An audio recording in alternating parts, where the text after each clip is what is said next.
You went through a heck of a beating in this movie, and I'm curious, what kind of waiver did you have to sign, man? You went through a lot. It was one of the most difficult. It was probably the most physically, certainly difficult film I've ever had to do. We were on location in Morocco for, God, what, 4.5 months, and the pace in the way Ridley Scott shoots his films is like unbearable at times. It really is. I mean, he'll move from one action sequence to another in lightning fast speed, and you have to be prepared, know your lines, know your Arabic, know what stunts you're going to do.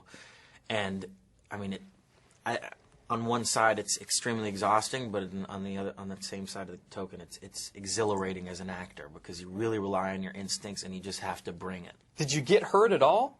With the dogs biting you, with the finger? I actually didn't have any large physical or lasting physical injuries. I mean, on set I got sick for like 3 days after we did this really extensive sequence in which I'm captured by the enemy. And that was really rough. But that was just sort of a mental, physical, exhaustion kind of a thing, but no major injuries. Was it the dust particles that really got you? Or people keep saying, was it the dust particles? I think I read that on IndianaTimes.com. Everyone talks about some horrible injury that people have had from you had a real problem with dust on this film, didn't you? I feel terrible. All right, so let's discuss this. You find out you're going to be a CIA operative. You jump on board with the film. What is the first thing you do then? Start to learn about the CIA.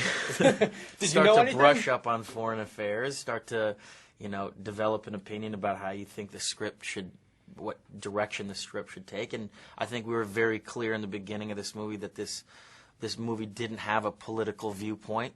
It sort of tried to be as realistic as it possibly could and rely on the fact that we knew we had this great espionage thriller element between 3 characters that dealt with misinformation and disinformation, and no one knew who to trust, and everyone's tricking each other. We knew that the audience would be entertained by that, but we also knew that it had these very topical, pertinent issues about the world we lived in, but we didn't want to take a political viewpoint. We wanted to just be as realistic and hardcore as we possibly could and take into account all the writer's stories of information that he got from the Middle East and all the research that he did.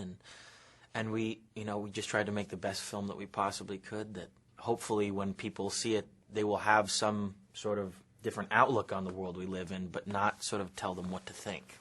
You also went through a lot of disguises. You were rocking the beard, you had the mustache, highlights, my personal favorite. Mm-hmm. I was wondering, would you go to that extent to maybe dodge the paparazzi here in L.A., just to get away from camera angle? That's why I'm good nowadays at avoiding the paparazzi, because I have CIA operatives working with me 24 hours a day. Yeah. Is that That's what they don't know. That's what they don't know. These paparazzi. They think they got me, but I know all about them. That's what you took away from this. Yeah.